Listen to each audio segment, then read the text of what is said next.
One queen, one tablet, one warning. It is a winter morning in Sparta, around 481 BC. The sky is grey over the Eurotas River. A messenger arrives at the gates of the city, dusty and exhausted. He carries nothing remarkable. No sword, no sealed decree, just a small wooden diptych, 2 hinged tablets coated with a thin layer of dark wax, the kind children use, the kind merchants use for accounts. He hands it to the Spartan ephors. They turn it over, they press it, they hold it to the light. Blank. No letters scratched into the wax, no seal, no visible message. They're about to throw it away. A woman stops them. Her name is Gorgo. She is 25 years old, daughter of one king, wife of another, and in the next 60 seconds, she will see what 30 hardened warriors cannot. She looks at the tablet, she looks at the wax, and she says 4 words that will save Greece. Scrape off the wax. This is the story of the blank tablet that saved a civilization.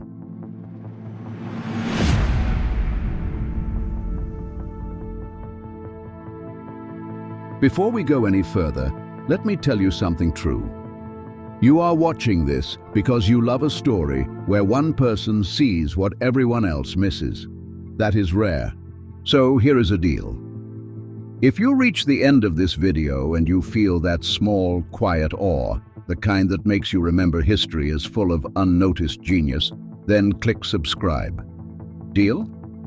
And for the ones who stay all the way to the end, you get something the ones who leave early never will. A golden echo. One lesson I have saved for the final minute. No hints, just know it is worth the walk. Let us walk into Sparta, the city of silence and steel. Sparta in 481 BC is not Athens. No marble theaters, no painted statues, no philosophers arguing in the agora. Sparta is a factory for warriors. Boys leave home at 7. They sleep on reeds. They eat black broth. They learn to steal and endure. The city has no walls because, the Spartans say, their men are the walls.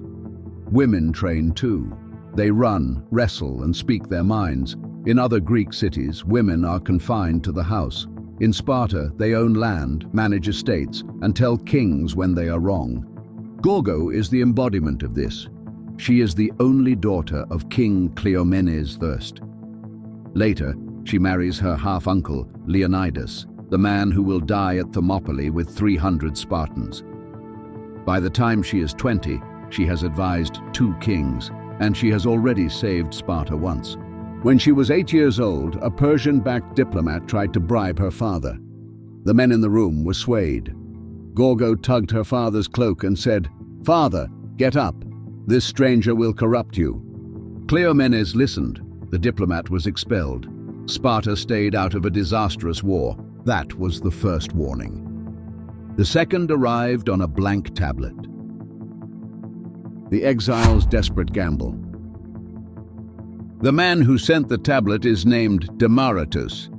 He was once a king of Sparta, but he was deposed, humiliated, and driven into exile. He fled across the Aegean Sea, all the way to the court of King Xerxes of Persia. Think about that. A Spartan king living in the enemy palace, watching the Persians sharpen their swords for an invasion of his homeland. Demaratus learns the scale of Xerxes' plan. 500 ships, 200,000 soldiers, a bridge of boats across the Hellespont. The largest invasion force the world has ever seen. He must warn Sparta, but every messenger is searched, every scroll is read. If the Persians find a Greek writing to Greece, the messenger dies and the message burns. So Demaratus reaches for the one tool no Persian would suspect, a writing tablet. He scrapes off the wax. He takes a stylus, a sharp piece of metal, and carves his warning directly into the wooden surface beneath. Every letter, every number, every detail of Xerxes' plan. Then he melts fresh wax over the wood, smoothing it until the tablet looks brand new, blank, innocent. He hands it to a trusted servant. "Take this to Sparta," he says. "Say nothing. Give it to the ephors." The servant walks through Persian checkpoints. Guards flip through his bags. They see the tablet. They see no writing. They wave him through. The Room of Blind Men. The tablet arrives in Sparta. The ephors gather in their chamber. These are the 5 men who run the city. Veterans, strategists, men who have spent decades reading battlefields, reading enemies, reading omens. They hold the tablet, they turn it over, they scrape at the wax with their fingernails. Nothing. It's a mistake, one says. A joke, says another. Demaratus has lost his mind. They set it aside. The warning, the only warning Greece will receive before a 1,000,000-man invasion, is about to be buried under a pile of tax records and military dispatches. Then Gorgo walks in. She is not supposed to be there. Spartan women do not attend council meetings, but Gorgo has never cared about supposed to. She asks what the tablet is. The ephors shrug. A blank message from the traitor Demaratus. She takes it, she holds it. She feels its weight, and she understands.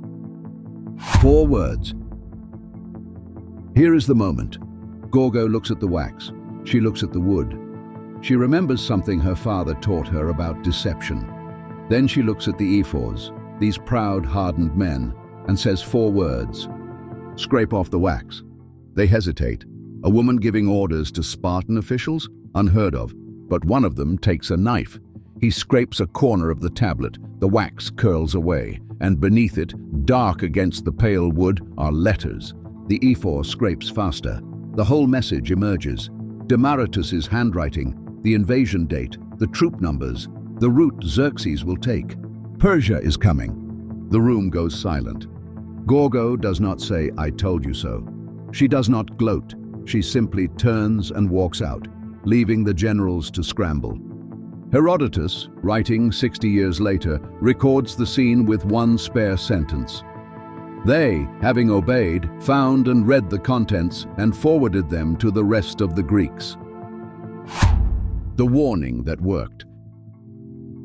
Because of that tablet, Sparta had months to prepare. They sent runners to Athens, to Corinth, to Thebes. They built a fleet. They fortified the pass at Thermopylae. They assembled the largest Greek army ever mustered. Did the warning save Greece outright? No. Thermopylae fell. Leonidas died. Athens burned. But the warning gave Greece time. Time to organize. Time to plan. Time to lure the Persian fleet into the narrow strait of Salamis, where their numbers meant nothing. In 480 BC, the Greek navy destroyed Xerxes' fleet. The Persian army, stranded and starving, retreated. Greece was free. And it began with a woman who looked at a blank piece of wood and said, "Scrape off the wax." What they never saw coming. Here is the tragedy Gorgo never lived to see. After the Persian War, Sparta forgot her. Not her name, they remembered that. But her lesson. That intelligence matters as much as infantry. That the person who sees what others miss is worth 100 hoplites. Sparta went back to its old ways. Training, fighting, dying. They beat Athens in the Peloponnesian War. They became the strongest power in Greece. And 30 years later, they were gone. Crushed by Thebes, then Macedon, then Rome. No walls, no strategy, just swords. Gorgo outlived her husband by decades. She raised their son, Pleistarchus, to be king. Then she vanished from history. No grave, no statue, no epic poem.